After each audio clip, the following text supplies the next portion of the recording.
Bonsoir à toutes et à tous, heureux de vous retrouver pour la tranche info en direct sur votre antenne Canal 10 Télévision avec au programme de cette soirée Info 10, le journal local et régional qui sera suivi de Sport 10. Vous retrouverez Séverine Méridan et Richard Etienne qui parleront ce soir d'insertion par le sport. Ils recevront notamment l'un des directeurs de l'association Faites le Mur de Yannick Noah. Ce sera tout de suite après la coupure pub de 19, mais pour l'instant place au JT.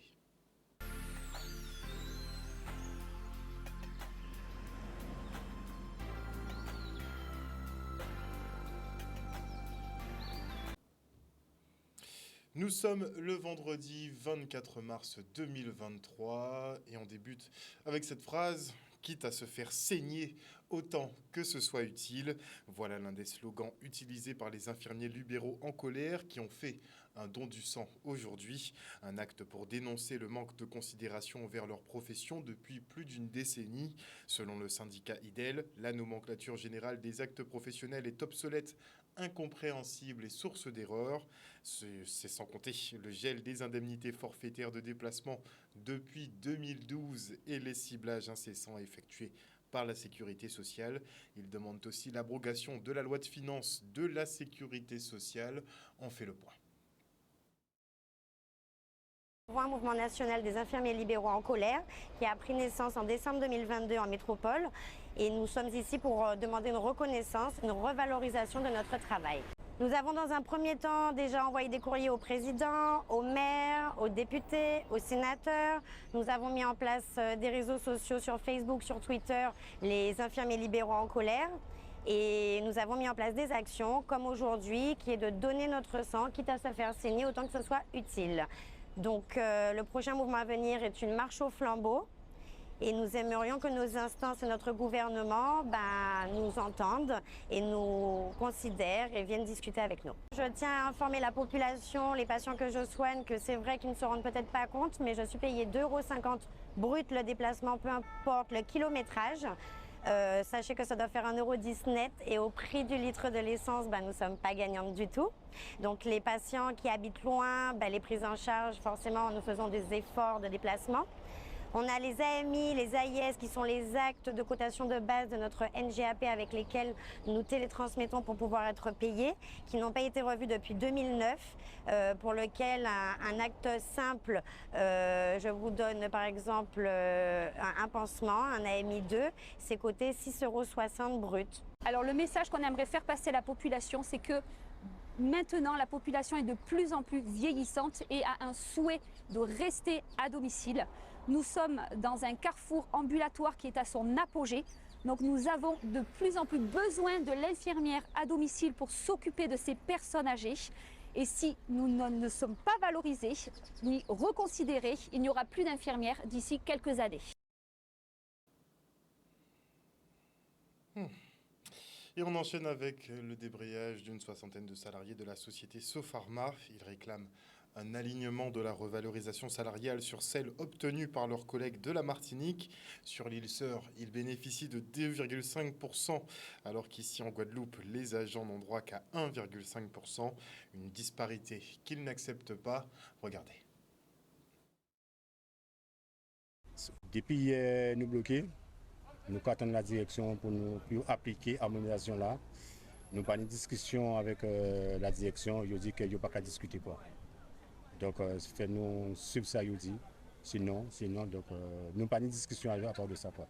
Alors, combien de monde qui est en grève et qui pense ça qui a impacté? C'est-à-dire que nous avons bonne soixantaine. Toute soixantaine là dehors. Hier, ils menaient ici, ils disent qu'ils ont empêché mon travail. Bon matin, nous ouvrons porte pour 7 ans de travail. Là, constaté ici, là même constaté que les gens ne pas travailler quoi. Pour ne pas entrer. La direction entrée, tout de suite la direction repartit et il a pas dit non à rien quoi. Quand il parti, c'est des entreprises distinctes, c'est des mêmes entreprises là, il a toujours dit non. Donc tout ça nous toujours obtiennent Guadeloupe, il a toujours même dans la Martinique. Mais aujourd'hui, je sais qu'à poser problème, c'est que nous faisons un hour, nous obtenons 1,5, comme collègue l'a expliqué. Et après, la Martinique fait un hour où ils obtiennent 2,5. Donc nous demandons à ce moment-là, nous faisons un courrier pour demander de réajuster ça nous obtenons là, pour nous à même égalité que la Martinique. Et c'est là où on va nous là, nous bloquer parce qu'ils ne veulent pas attendre rien par rapport à ça nous dit. Donc nous, si c'est qu'à attendre, toujours, nous là. Et nous en contact avec la Martinique, ça qui est encore plus parce que la Martinique qui porte soutien à la Guadeloupe. Eh bien, nous attendons qu'il fait harmonisation là, quoi. Hein. C'est ça nous attendons. Mais la direction pas en arrière. Pas en arrière. Il y a dit que même le directeur nous dit qu'il n'y a pas les mêmes mesures, quoi, c'est ça. En passant, cette question-là, quand vous me attendre, il n'y a pas les mêmes mises à ça encore. Bon matin, il est entré. Il dit qu'il ne peut pas rentrer. Hier, nous ouverts, ils sont entrés et ils sont repartis. Ils n'ont pas dit nous ailleurs. Donc nous là, nous attendons. Ok. Nous attendons quoi. Sans oublier quand on finit peut-être c'est mon CHU là. Combien de temps ils ont en grève, hein? Nous là, combien de temps? Si nous ne pouvons pas gagner 2-3 jours, ça va être bon. Donc nous là, nous attendons aussi. Et on se rend à l'Université des Antilles qui inaugure son épicerie solidaire. Ouverte en 2021, elle vise à aider les étudiants en précarité qui, au fil des ans, sont de plus en plus nombreux. Vive la France! À noter que les protections féminines sont gratuites. Regardez. Depuis 2021, l'épicerie solidaire fonctionne, mais elle n'avait pas été inaugurée. Aujourd'hui, elle a été inaugurée, épicerie solidaire Jean-Laine Létissé, car c'est le précédent vice-président du pôle Guadeloupe qui avait mis en place cette épicerie solidaire. Donc aujourd'hui, nous l'avons inaugurée afin de sensibiliser les étudiants sur le lieu de cette épicerie pour qu'ils puissent venir se procurer des produits à des prix réduits. Comparé au passage de l'année dernière, cette année-ci, on retrouve beaucoup plus de passages, depuis que je suis là du moins. En effet, il y avait en effet une affluence. On peut compter à peu près 700 étudiants par année. Donc là, aujourd'hui, on constate qu'il y a une demande qui est beaucoup plus importante. Donc on a un peu plus d'étudiants qui viennent au sein de cette épicerie solidaire. Du coup, je suis assez étonnée de voir qu'il y a pas mal de choix ici. C'est plutôt pas mal. Et puis les prix sont très importants. Vraiment, par rapport à la grande surface, c'est génial. Et du coup, je viendrai faire mes courses ici. Donc pensez à vous inscrire. Oui. D'accord. Je viendrai parce que... Voilà. Merci beaucoup. Produits secs, des aliments secs du moins, le riz, pâtes, tout ce qui est féculent, la viande et les produits, tout ce qui est fromage, produits laitiers, yaourt. Alors en effet, aujourd'hui, on a pu nouer avec des partenaires. Donc on verra par la suite, avec les nouveaux partenaires que nous avons, si nous pouvons agrandir cet espace ou encore avoir d'autres lieux pour des épiceries solidaires. Ils sont très satisfaits des prix et sincèrement, je serais étudiante, j'aurais gravement profité. On est en partenariat avec l'association Alternative 119 qui gère l'épicerie solidaire, mais on a pu établir 2 conventions avec la préfecture, donc une convention pour la lutte contre la précarité menstruelle, ce qui nous a permis aujourd'hui de mettre à disposition des étudiants des produits d'hygiène gratuits pour les étudiants aujourd'hui et par la suite, ces produits seront disponibles au sein de l'épicerie gratuitement. Parce que c'est une très bonne initiative. Comme j'avais vu dans le mail, c'était pour combattre la précarité menstruelle. Donc, je pense que ça va aider, surtout au niveau universitaire. Ce n'est pas tout le temps que les étudiants vraiment ont le moyen. Donc, c'est disponible, c'est gratuit. Donc, je pense que c'est une très bonne initiative. Je remercie ceux qui ont pris l'initiative de faire ça pour cette journée et je pense que ça va continuer. Un reportage d'Olivier Félix. Et on part pour la finale académique du concours scientifique C'est génial. Les élèves ont présenté leurs travaux de recherche autour de l'écologie et du développement durable. Et la matière première choisie et mise en avant est le coco. Regardez. Cette édition 2023, donc l'équipe gagnante, c'est sur le projet Coco & Co. Très fière parce que c'est quelque chose qu'on a travaillé depuis septembre. Et nos résultats sont vraiment incroyables, on est satisfait vraiment.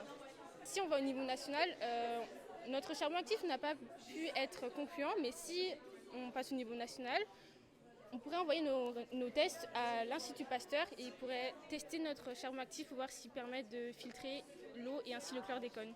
D'habitude, on a beaucoup plus de projets. Mais malheureusement, depuis le Covid, c'est un petit peu difficile de motiver les collègues. Alors j'espère que l'année prochaine, on reviendra à un nombre de projets plus importants. Étant donné que c'est vraiment une très belle expérience pour les élèves, c'est vraiment une expérience qu'ils apprécient, qui les motive. Et ils sont vraiment contents de participer au concours, donc c'est dommage de les en priver.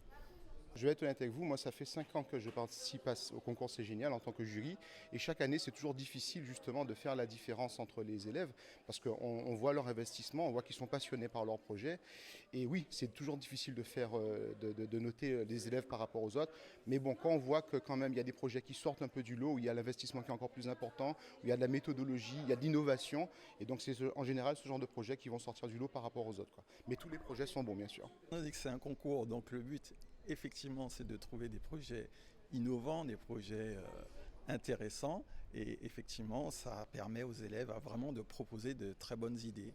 Et généralement, des idées tournées vers l'écologie, vers le développement durable, ce qui est une bonne chose pour nous tous, puisque nous le savons, la planète est en danger.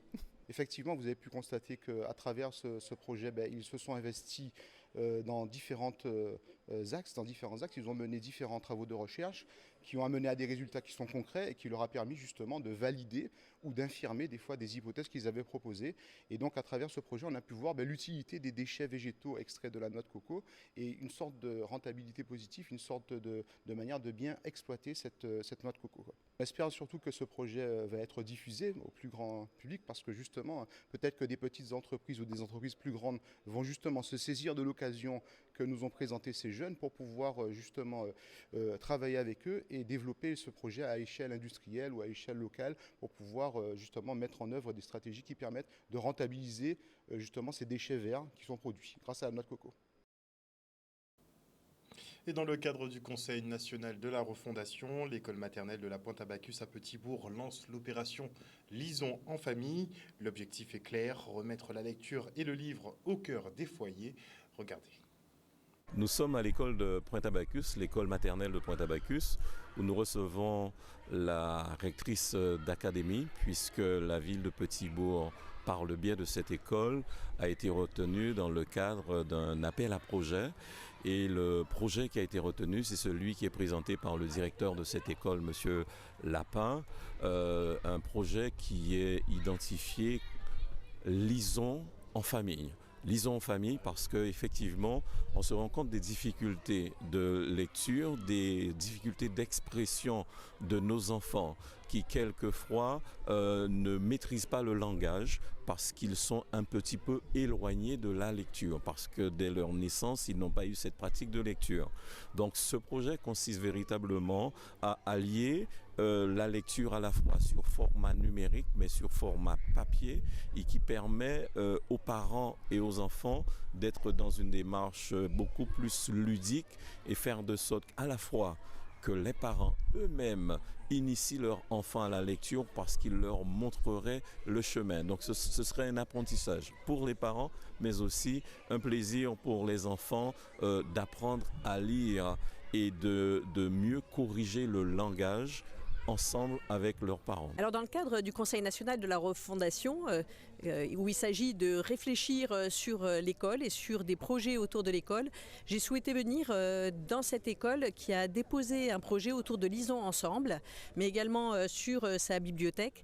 Et c'est un projet qui a été retenu, y compris pour un financement au titre du Fonds d'innovation pédagogique, en raison des implications qu'il a et autour de la réussite des élèves. C'est très ludique, c'est très intéressant et ce projet donc a été retenu sur le plan national et c'est pour nous, ville de Petit-Bourg, une fierté parce que nous serons mieux en mesure aussi de proposer d'autres actions dans nos bibliothèques que nous allons rénover, dans les espaces supplémentaires que nous avons ouverts à la Lézarde et ce que nous allons faire dans le bourg, faire de sorte que d'autres équipements soit dans le prolongement de ce qui va se passer dans l'école pour que les enfants et les parents s'amusent, prennent plaisir à la lecture. Reportage signé Michel Depape. Et un an après la mise en place du contrat engagement jeune, la direction du travail, le Pôle emploi et la mission locale dressent le bilan. 2200 jeunes à travers le territoire ont bénéficié de cet accompagnement renforcé qui vise à les rendre autonomes pour qu'ils investissent et construisent leur vie. Regardez. Alors déjà cette matinée elle est dédiée aux conseillers donc Pôle emploi et conseillers mission locale. L'objectif c'est de faire un point un an après la mise en œuvre donc, du contrat d'engagement jeune.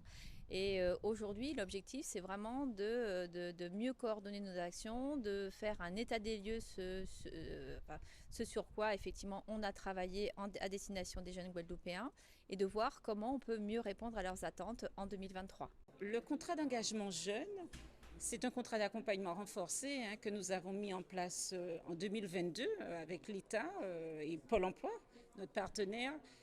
On va dire qu'une belle réussite pour les jeunes, parce que près de 2200 jeunes ont pu bénéficier de ce contrat d'engagement. La mission locale et Pôle emploi font ce qu'ils appellent un diagnostic 360, c'est-à-dire qu'ils étudient vraiment où en est le jeune au niveau donc, de son logement, de sa mobilité, des problématiques de santé, etc., avant vraiment de l'engager dans un parcours professionnel, de projet professionnel. Il faut savoir qu'ils ont bénéficié à la fois d'un accompagnement renforcé, qu'on dit programmatique, c'est-à-dire qu'ils devaient être présents à la mission locale 15 heures par semaine. Ça n'était pas évident pour eux. On a eu de l'absentéisme, mais ils ont tenu le coup. Et puis, pour les jeunes, il y a eu donc beaucoup d'offres d'insertion, d'emploi, de formation, de solutions structurantes et aussi une allocation de plus de 500 € qui leur permettait de se déplacer. Et ces 500 € étaient donnés en fonction de leur présence dans les ateliers, dans leur mobilisation et leurs engagements. J'aimerais m'adresser aux parents pour qu'ils puissent accompagner leurs jeunes, expliquer aux jeunes que leur avenir est dans leurs mains. Nous, les conseillers de la mission locale, les conseillers de Pôle emploi, nous sommes là pour proposer, pour orienter, pour accompagner. Mais nous attendons beaucoup sur les parents pour donner aux jeunes les valeurs du travail, les valeurs de l'engagement. Et quand ils signent un contrat d'accompagnement, qu'ils s'engagent, qu'ils soient présents, puisque notre seule vocation, c'est de leur permettre de s'en sortir et de porter leur avenir, d'être autonomes dans un emploi, d'avoir une famille, une maison et des enfants. Les compagnons bâtisseurs ont fait une halte au Gosier à l'association des habitants de la Brousse. Ils animaient un atelier fabrication du jeu Ti Point Ti Croix en bois. Le reste en images. On est une association qui propose des ateliers de bricolage pour former les gens au bricolage et pouvoir se débrouiller tout seuls, mais également on propose aussi des rénovations. Donc on aide les gens à rénover leur logement quand ils ont des premières nécessités à effectuer au niveau des travaux. Nous, on est vraiment là pour aider les personnes en difficulté. On n'est pas une société, on ne veut surtout pas prendre la place des entreprises guadeloupéennes. Donc une fois par mois, je me déplace dans différents quartiers pour proposer des ateliers. Donc aujourd'hui, on fait le Ti Point Ti Croix. Mais ça peut être également fabrication de petits bancs ou de jardinières en bois en palettes, donc en version recyclée. Et on fait ça une fois par mois dans différentes villes. Donc aujourd'hui c'est au Gosier, mais je fais ça également sur Pointe-à-Pitre, sur Morne-à-l'Eau et bientôt aux Abîmes également. Je suis venue aujourd'hui à l'atelier parce que j'ai reçu l'invitation. Et curieuse de nature, je travaille avec un centre de loisirs, donc je m'enrichis et je suis venue voir comment ça se passe pour la création du Ti Point Ti Croix avec le bois. Je l'ai fait sur carton et là je voudrais faire avec le bois, donc je ferai par la suite en grandeur nature pour les enfants. Concernant la mise en place de l'atelier, c'est une excellente initiative. Ça nous permet de nous enrichir, comme je le disais, et puis on rencontre du monde. Là, je vois qu'il y a des jeunes qui sont là, c'est tout un plaisir. J'ai beaucoup apprécié parce que j'ai pu travailler. Ce n'est pas quelqu'un qui faisait pour moi, j'ai fait, donc je pourrais par la suite sans problème aussi donner à faire. Et on a de plus en plus de bons retours. Les gens s'inscrivent et reviennent régulièrement aux ateliers. On a de plus en plus de villes qui nous font confiance et de CCAS, parce qu'on travaille beaucoup avec les CCAS, donc qui nous font confiance et qui ont vu ce qu'on était capable de fournir comme prestation. Et c'est vrai que ça marche plutôt pas mal. Oui, j'ai beaucoup de gens qui demandent à venir régulièrement aux ateliers. Parlons maintenant des Guada Boys qui s'inclinent de nouveau face à Antigua. Malgré la défaite, la sélection de Jocelyn Angloma ne se démonte pas pour la rencontre de ce dimanche. Le résumé de Richard Etienne. Battu à l'aller par Antigua et Barbuda 1-0, la Guadeloupe en rouge à l'écran doit s'imposer dans ce match capital pour être certain de disputer les prémices de la Gold Cup. Un message bien reçu par les hommes du coach Jocelyn Angloma. À l'image de cette action, à la 5e minute de jeu, Thierry Ambrose est à une semelle d'ouvrir la marque et trouve en face un excellent gardien dans sa base. La réaction des jaunes et noirs, plus tard, Sur cette action, tête de Daniel Bouritz, non loin du cadre de David Houillard. Les Guadeloupéens qui poussent, ils obtiennent un coup franc dans l'axe Phaéton-Frappe, tête de Gravillon, nouvel échec pour la Guadeloupe à la 30e minute de jeu. Puis c'est au tour de Michael Alphonse de buter contre ce mur, visiblement infranchissable. 0-0, c'est le score au terme de la première période. De retour des vestiaires, scénario identique. Dès l'entame, un coup franc orchestré par Gravillon à la réception. Mathias Phaéton, dans un angle fermé, trouve à nouveau le portier Nicolas Thompsons. Puis à la 57e minute de jeu, c'est le coup de grâce pour les visiteurs dans un angle difficile. Le Wagrams trompe David Rouillard, 1-0 pour Antigua et Barbuda. C'est donc le score final qui amenuise les chances guadeloupéennes pour une qualification à la Gold Cup avant de rencontrer Cuba le week-end prochain. On est déçus parce que je pense que les occasions, on les a eues.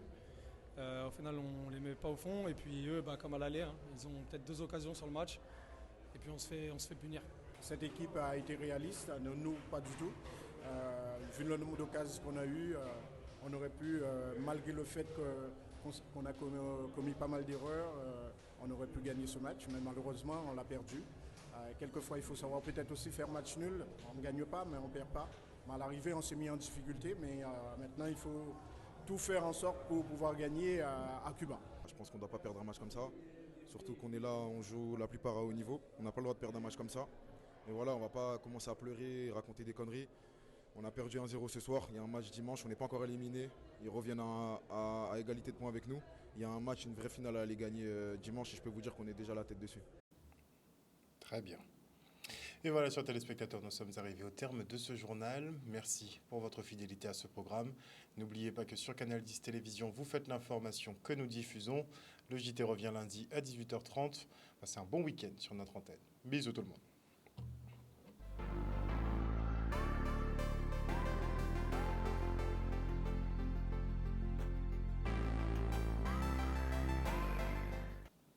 À venir dans la tranche info sur Canal 10, vous retrouverez Séverine Méridan et Richard Etienne pour Sport 10. Ils parleront d'insertion par le sport ce soir. Ils recevront l'un des directeurs de l'association Faites le mur de Yannick Noah. Ce sera dans quelques minutes, juste après la coupure pub. Et avant cela, je dis rapidement bonsoir à Kitoun Cyprien, à Maggie Delaney, à Yvonne Dacour, à Mouton Lucide. Bonsoir à Tiz Indienla, à Olivier Doc.